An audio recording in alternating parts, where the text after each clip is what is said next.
Selamat berjumpa lagi pada modul pembelajaran saya kali ini.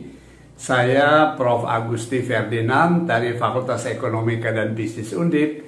Saya ingin share beberapa proses atau teknik yang simple untuk bagaimana kita menyiapkan skripsi sarjana dan tesis magister manajemen. Banyak mahasiswa bertanya dari mana memulai sebuah riset untuk tesis bahkan atau untuk skripsi. Jawab saya sederhana, kita bisa memulai skripsi atau tesis dari adanya sebuah masalah. Dari mana kita menggali sebuah masalah untuk skripsi atau tesis? Karena akses kita ke dunia usaha itu relatif sempit atau ke organisasi relatif sempit, maka bolehlah kita merancang riset kita dari sudut atau dari perspektif sebuah riset dasar. Mahasiswa program sarjana dan magister manajemen tentu sangat mampu mengembangkan risetnya dari sudut pandang basic research atau riset dasar. Kuncinya adalah carilah sebuah research gap. Cukup mencari sebuah research gap. Bagaimana mendapatkan research gap? Ya, walaupun saya sering mengatakan ada 5 tipe research gap, tetapi untuk para mahasiswa S1 dan S2 cukup mencari dasar masalahnya dari research gap tipe 3. Research gap tipe 3 itu apa? Itu adalah sebuah situasi di mana riset-riset para ilmuwan, para peneliti terdahulu mengatakan bahwa hubungan sebuah variabel yang kita minati pada variabel lainnya masih belum terjawab. Dalam bahasa statistik, ya pengaruhnya tidak signifikan. Nah, bagi kita dalam pembelajaran ilmu pengetahuan, kalau menemukan sesuatu yang tidak signifikan, apalagi ada banyak research, 5-10 research, yang mengatakan hubungan kedua variabel itu tidak signifikan. Ini berarti ada ruang untuk penelitian lanjutan. Boleh kita mengambil itu sebagai dasar penelitian kita, yaitu kita mengatakan banyak penelitian membuktikan bahwa variabel ini gagal digunakan untuk meningkatkan variabel sana. Misalnya, kualitas tenaga penjualan ternyata tidak mampu menjelaskan variabilitas dalam kinerja pemasaran. Atau bahkan mungkin dikatakan begini, kemampuan relasional seorang salesman ternyata tidak berdampak pada peningkatan kinerjanya. Oke, hanya mendapatkan ini sudah bisa menjadi bahan untuk membuat skripsi. Karena terbuka ruang eksplorasi yang luas walaupun untuk mahasiswa S1 untuk mengembangkan gagasan-gagasan kreatifnya. Kalau gitu, apa yang harus dilakukan? Bila kemampuan relasional tidak berdampak pada kinerja, kalau gitu langkah apa yang bisa dilakukan?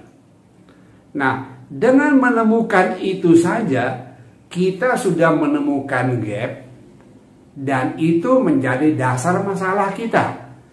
Sehingga nanti kita bilang kalimat masalah kita adalah apa? Ya, gagalnya atau tidak berhasilnya variabel kemampuan relasional seorang salesman memberi dampak pada peningkatan kinerja. Itu saja sudah menjadi masalah. Tentu saja setelah kita menemukan research gap yang kita pandang cocok untuk penelitian kita, akan baik kalau kita lengkapkan juga dengan fenomena bisnis atau organisasi yang kita bayangkan ini nanti akan menjadi tempat penelitian kita, atau yang dalam bahasa meteorologi saya katakan locus et tempus, tempat dan waktu untuk saya teliti nanti. Jadi sebuah gambaran mungkin ya pada sebuah perusahaan ada masalah yang sesuai atau sama dengan research gap yang sedang saya kembangkan. Walaupun pada dasarnya kita mencari objek itu adalah mencari tempat yang sesuai, cocok, menjadi tempat untuk membuktikan pikiran kita, membuktikan rancangan model yang kita kembangkan untuk skripsi maupun tesis kita. Tapi kalau di perusahaan atau organisasi semacam itu, dia ada masalah, mungkin akan lebih melengkapkan proses penyusunan pandangan kita yang kita buat dalam model penelitian kita. Karena itu masalah penelitian, itu adalah masalah atau problem, maka masalah penelitiannya bisa berbentuk bagaimana mengelola kemampuan relasional agar mampu meningkatkan kinerja penjualan bagi seorang salesman atau bagi seorang tenaga penjualan. Jadi yang tadi adalah kalimat masalah, yang belakangan berbentuk pertanyaan ini adalah masalah penelitian. Nah, langkah ketiga adalah setelah menemukan masalah penelitiannya, pilihlah sebuah teori sebagai pisau analisis agar bisa membangun logika untuk mengembangkan pertanyaan-pertanyaan penelitian.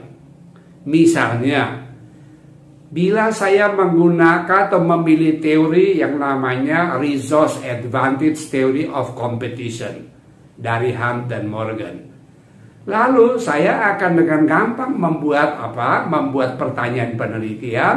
Misalnya, apakah kemampuan relasional seorang salesman mampu digunakan untuk memperkuat kekuatan jejaring pelanggannya?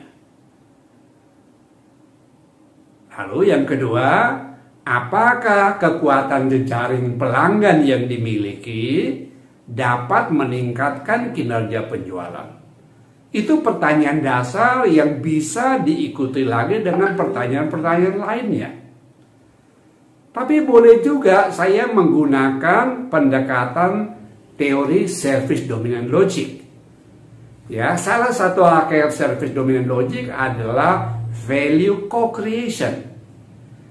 Jadi, bila masalahnya adalah kegagalan kapabilitas relasional meningkatkan kinerja penjualan, maka kalau saya menggunakan teori service dominant logic dengan fokus pada konsep value co-creation, lalu saya bisa membuat logika yang baik sehingga timbulkan pertanyaan penelitian.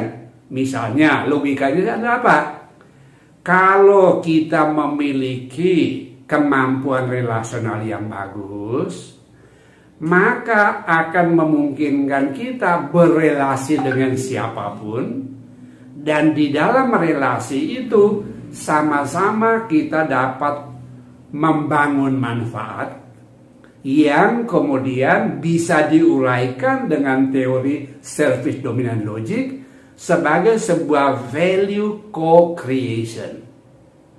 Oleh karena itu, maka saya bisa mengembangkan pertanyaan penelitian nanti, yaitu apakah kapabilitas relasional dapat meningkatkan kemungkinan terjadinya penggalian informasi bersama antara pelanggan dan salesman untuk menggali nilai apa yang dibutuhkan agar konsumen bisa membeli sebuah produk.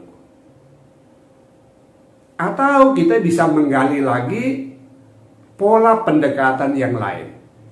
Jadi kuncinya adalah kembangkanlah sebuah pisau analisis, yaitu dari salah satu teori yang kita pandang relevan, dan nanti dengan teori itu kita mengembangkan pertanyaan-pertanyaan penelitian.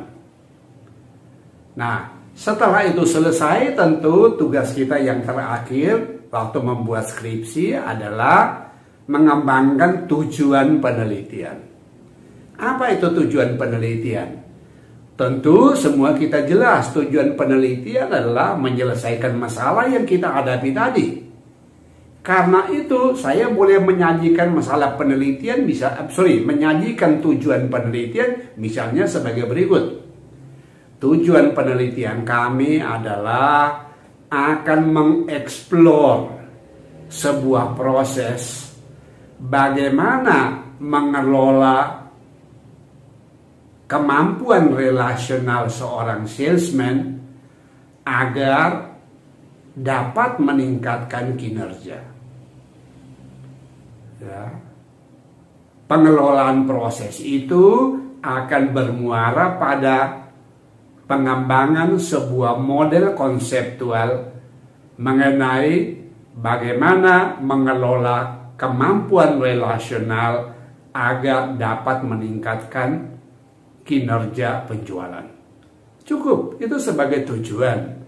Ya, dan kalau kita sudah bisa menyanyikan tujuan seperti itu, ya saya rasa sudah cukup, dan itulah isi dari bab 1. Sekali lagi, kita tidak perlu menulis yang tebal dengan segala macam informasi yang kadang tidak relevan, tapi tulislah singkat, fokus, dengan logika yang baik, dengan pendekatan teoretikal yang baik, dan dengan itu ya selesailah rancangan kita untuk bab 1 skripsi dan disertasi.